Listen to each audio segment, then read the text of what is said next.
यो लाओत्सेचा ताओबोध योगदास श्री जयगणेश जोशी यांचे प्रवचन.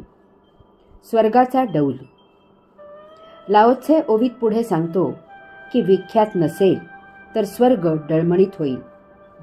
स्वर्ग म्हणजे वैभव संपन्न, श्रीमंती, चैन मौज असणारे, राहणीमान असलेल्या लोकांचे वास्तव्य असलेली वस्ती. अशी वस्ती येथेच या पृथ्वीवरच असते. आपल्या आजूबाजूला आपण अशी वस्ती पाहतो. अशा वस्तीत गतपुण्याईमुळे राहायला मिळते. हे सुसह्य भोग असतात. ज्यांनी गतजन्मी पुण्य केलेले असते त्यांना असे राहणीमान पुनर्जन्मात मिळते. त्यांचे संचित पुण्य संपते आणि जर पाप शिल्लक नसेल, पापभोग संचित नसतील, तर त्यांना पुन्हा सर्वसामान्य राहणीमान पुनर्जन्मात मिळते. येथे जर भोग शून्य असतील आणि ते तसेच टिकले तर असे लोक मुक्त होतात. याचा अर्थ असा आहे की स्वर्गीय उपभोग लवकरात लवकर संपवून भोगशून्यावस्थेत मर्त्य लोकात पुनर्जन्म घेऊन मुक्त होणे हाच हेतू स्वर्गात राहायचा असला पाहिजे. यासाठी स्वर्गीय वास्तव्यात आपल्या हातून पापपुण्य होणार नाही याची काळजी घ्यायची असते. नाहीतर भोगशून्यावस्था कधीही प्राप्त होणार नाही आणि मुक्ती सदा वंचितच राहील. स्वर्गीय उपभोग घेताना सतत लक्षात ठेवायचे आहे की आपणही सर्वसामान्य जन होतो आणि स्वर्गीय उपभोग संपवून आपल्याला पुन्हा येथेच राहायला जायचे आहे. यास्तव कधीही धनाच्या राशीवर बसून सर्वसामान्यांची हेटाळणी प्रत्यक्ष किंवा अप्रत्यक्ष होणार नाही याची काळजी घ्यावी. महत्त्वाचे म्हणजे स्वर्गीय उपभोग घेताना उपेक्षितांच्या हिताची कामे आपल्याला शक्य होतील तितकी करत असावे. त्यायोगे आपले स्वर्गीय भोग लवकर संपतील. असे करताना पुण्यभोग निर्माण न होण्यासाठी नेहमी प्रसिद्धी परान्मुख राहूनच सत्कर्मे करत असावे. तसे केले नाही तर पुण्य संचित होईल.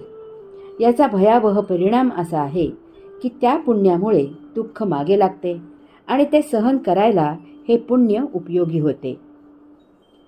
जे असे राहतात त्यांना श्री समर्थ रामदास स्वामींच्या शब्दात श्रीमंत योगी असे म्हणतात.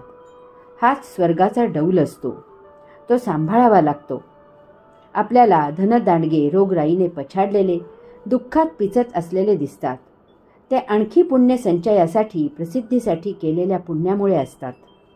हे फार फार सांभाळावे लागते. वरून देव भासत असून देवत्व लयाला गेलेले असते. असे नामधारी देव असतात. याचे क्लेश महायातना देणारे असतात. यास्तव वीतरागी होऊन वैभवात राहावे. प्रभू कार्य करावे. सत्संग आयोजित करावा. आपल्यासह सर्वांना सामावून घ्यावे. प्राप्त वैभव धन प्रभूचा प्रसाद आहे. आपण त्याचे विश्वस्त आहोत ही भावना ठेवून त्याप्रमाणे आचरण करावे. याऐवजी प्राप्त वैभवाचा, धनाचा, नडलेल्यांचा गैरफायदा घ्यायला केला तर पुनर्जन्मात त्यासाठी महाभयावह अशी तिर्यक नपुसक योनी प्राप्त होते. याचा कधीही विसर होऊ देऊ नये. मानवाची जबाबदारी. लाओत्से सांगतो की स्थिर स्थावरता नसेल तर पृथ्वी कंपित होईल.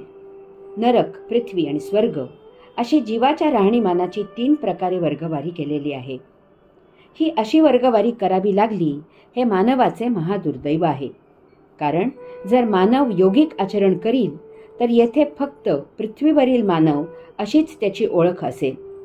मग त्याला पाप संचित होऊन नरक निर्माण करायला नको किंवा पुण्य संचित होऊन स्वर्ग निर्माण करायला नको. येथे फक्त मानवी जीवन असेल. ते कसे असावे? सृष्टीचे 3 प्रकार आहेत.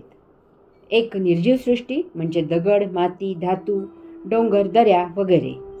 2 अचल सजीव सृष्टी म्हणजे वनस्पती, वृक्ष, लता, पल्लवी वगैरे. आणि 3 चल सजीव सृष्टी म्हणजे मानवेतर प्राणी. ही सर्व प्रकारची सृष्टी आपापले जीवन ब्रह्माला अपेक्षित असे जगते. ठराविक कालावधी झाला की आपल्या पुढील योनीत उत्क्रांत होते. यातील शेवट म्हणजे मानव योनी. मानव योनी ही केवळ मुक्त योनी आहे. ती भोग योनी मुळीच नाही. त्यासाठी मानवेतर योनी आहेत. मानवाने येथील सृष्टीचा साक्षी राहून देहधर्मापुरताच निर्लेप आस्वाद घ्यावा आणि येथील सृष्टीलीला परमात्म्यासाठी अनुभवावी अशी अपेक्षा आहे. यालाच ब्रह्माचरण किंवा योगिक आचरण म्हणायचे. मानवी योनीला परब्रह्म परमात्मा ज्ञात व्हावा यासाठी इतरांपेक्षा अनन्यसाधारण अतितीव्र महाप्रगल्भ बुद्धी दिलेली आहे. त्या योगे त्याने विश्वातील एकमेव सर्वोच्च सत्ता आकलन करावी, भगवंत श्री योगेश्वर प्राप्त करावेत आणि मुक्ती प्राप्त करावी. अशा प्रकारे इवल्याशा जीवापासून सुरू झालेला अंशात्म्याचा प्रवास सुफळ संपूर्ण करावा, हे असे मानवी जीवन अपेक्षित आहे. परंतु मानव भोगवादी आहे. त्याच्यात आणि इतर चल सजीव सृष्टीत फरक इतकाच की तो नैसर्गिक उपभोग न घेता आपल्या बुद्धीने नवनवीन भोगमार्ग शोधून अनैसर्गिकपणे केवळ उपभोगामागून उपभोग घेत असतो.